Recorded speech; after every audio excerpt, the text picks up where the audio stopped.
Well, I'm thankful to be out in the house of God. For children dwell together. He said if they would be 2 to 3 in the midst, he said I'll dwell in the midst of them. And I'm thankful this evening that we've come out today, and thankful to see Brother Gordon here. It's good to see people still coming out, whether it don't matter who we are, where we came from. If we can just come out to be together, call upon Him and serve Him, that's what it's all about. That's what He wants us to do, especially when we have Him in our life. He expects us to walk in the gate with thanksgiving. That's what He mentioned this morning. Some of us have went up to Powell Creek Church and had a blessed day.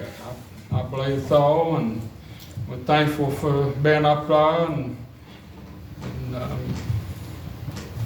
thought about a few things that we talked about even up today, and what a sad time this world is, and we need to be praying for people, our children, things that goes on that we can find right in the good book.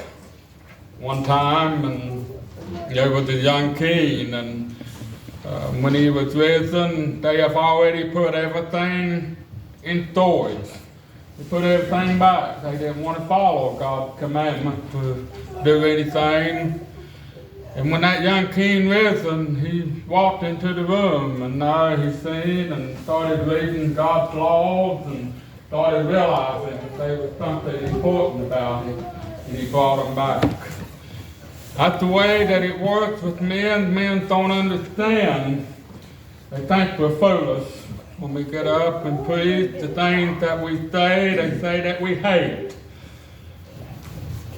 If they only understood what was out in their very hearts, if we only could open the very hearts of us, that when Christ saved us and they see that His blood is flowing, not ours, His, it's flowing, they probably would realize more.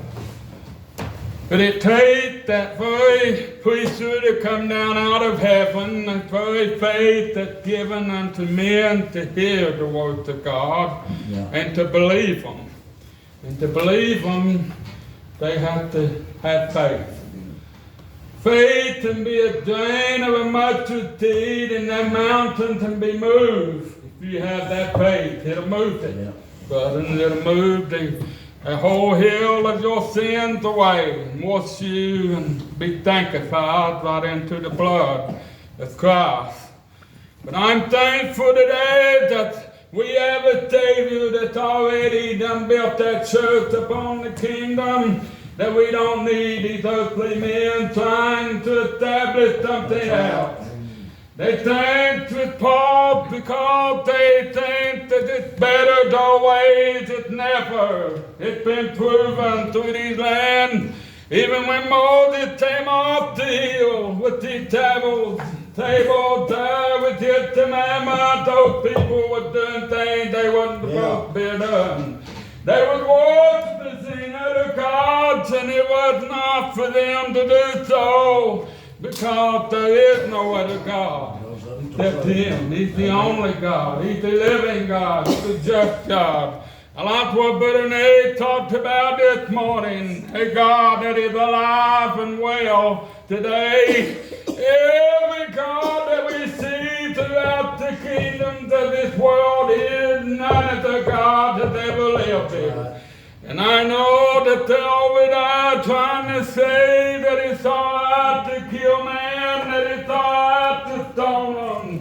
But I got a God that'll come down and consume them with fire, and they will quench, and they will beg, and they will cry and beg for mercy when there'll be no more mercy when the door is closed.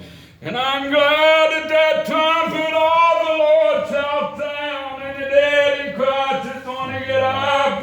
They ain't never seen nothing like this before upon the Mount Olive over there in Israel. There's many graves today over there that's still waiting for His coming. They think that he's coming back on the Mount Olive. I'll tell you what, Mount Olive, he's coming back on. When Apostle Paul, he said, I have you not to be educated, just burning them with God's sleep, that you saw not even as others had no hope. If we believe that Jesus Christ died and rose again, even them, which are asleep in him, God shall bring back with him. The trumpet of the Lord shall sound, and the dead in Christ want to get up. What are they going to do, brothers? Are they going to beat him up in the air? Are we all going to be caught up together? The kingdom is not here. It's within his realm. The kingdom is right down in here. The day the Lord see you, the deliverer came out of heaven and dwell right down in you. And you and him, that everlasting brain, that's trained up into you, is everlasting and forever. You shall not be moved. The rest of our down in your soul, that you know that you are Christ in him alone. You know that he has a part of that post-resurrection, and you know that when he comes again, that you're going to meet him in the air, and those that are waiting on him over there. I know that there was old days, old kings, they're still waiting for him. Yeah. Even David, his bones is resting over there until that glorious morning. But I'm glad to say they saw the dead. I walked the street. They realized that there must be some kind of power that morning over there. Those 144,000 they saw walked right into the city of holiness and dwell right in his presence, and they receive a white robe and a rest for the soul until that morning comes. When he said he'll come back, that you'll have no revenge upon them. God will have his revenge upon every man and every woman, upon every disobedient children. There be children here that disobey the Spirit of God. They will know his punishment in that day, because they rejected him. They rejected the very love he had, compassion on them. Everything that's ever been spoken to men and women in this world, they get mad these days and times. And it's sad to see that even if you mention Christ, they say, "But you hate us." You say you need to repent, or say you hate us. They say you need to change your life, but you hate us. You say it's not the way, but you hate us. Friend, let me tell you, there's only one way from here to heaven, and that's through by Jesus Christ. Him and him alone, there's no other way. God set that up. He set it up before the foundation of this world, because he loved every man and every woman, that he sent his only begotten Son, that whosoever would believe in him would not perish but have an everlasting life. He didn't come down here to condemn the world, but the world through him might be saved. And I'm thankful for that. I could go on. It's been a wonderful morning this morning. We had a good church services. What I've heard and what's been fed from the Master's table this morning, I could feast on it all week. But I'm thankful for God's true mercy and love and the kindness that we have for one another, that we can still come out. Let me tell you, it might be coming today, might not be able to get out to the house. But I promise you one thing, the church is not going back to the wilderness. No. She's going to take her wings and she's going to fly to the outermost part of the sea. God already made that plan. Done took her out of the wilderness and put her up on that rock. And that rock is Jesus Christ today.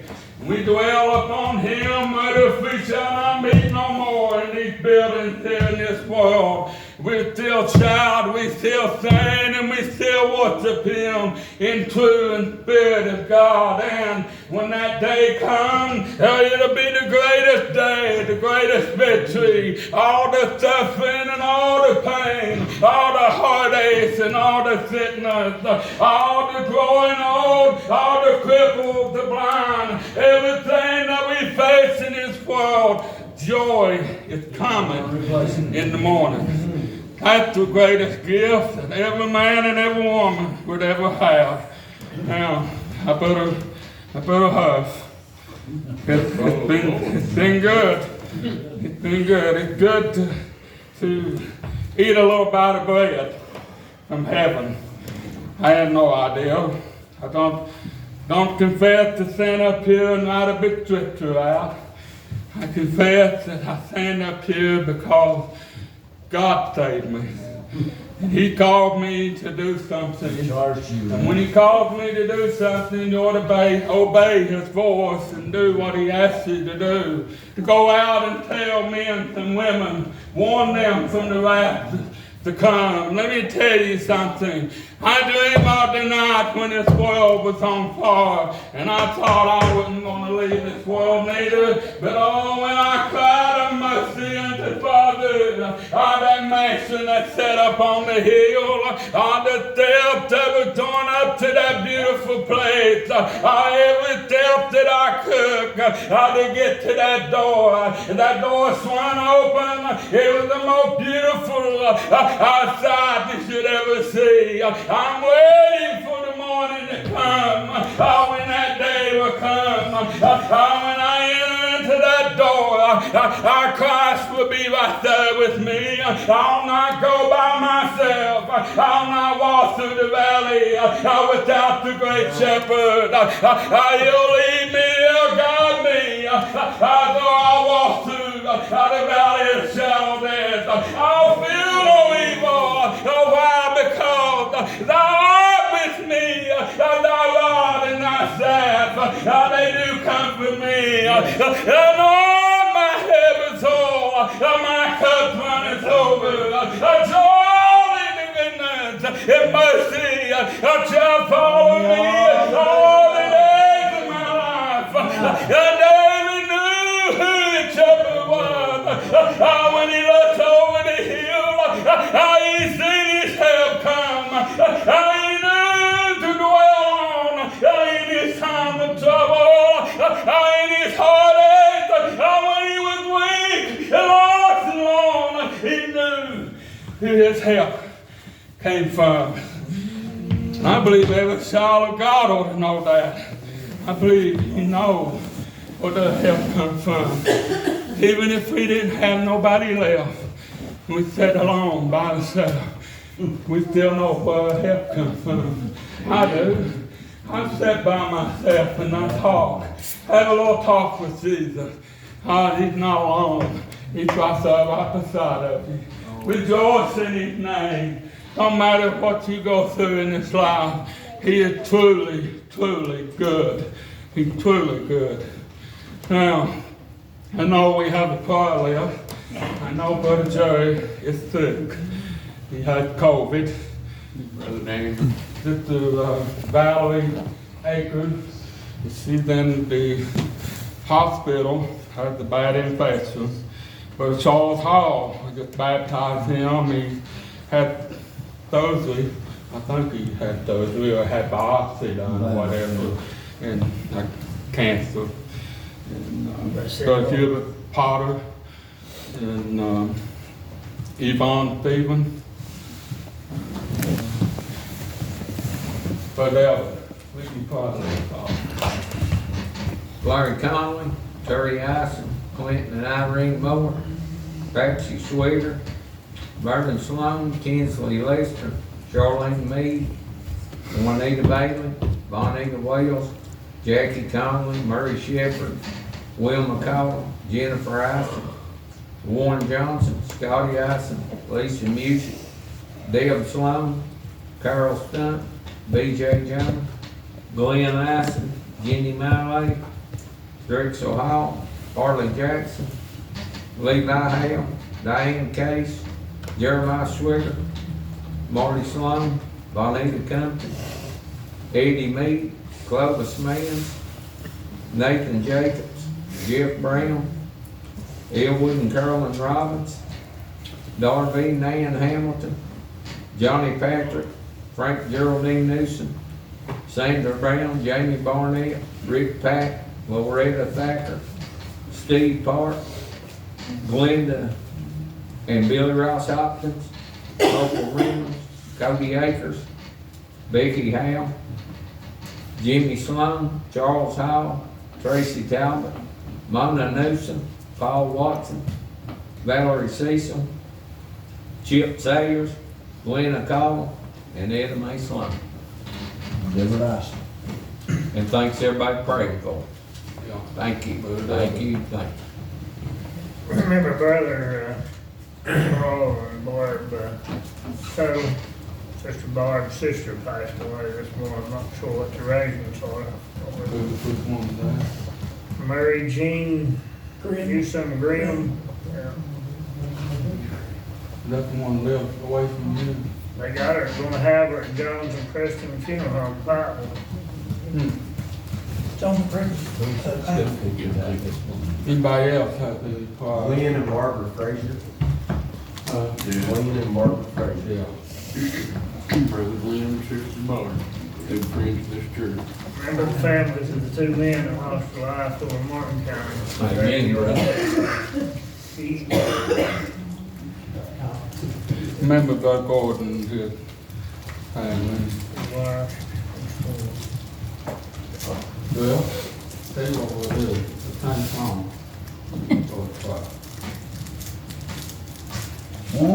Once I was close in the rags of my sin, was wretched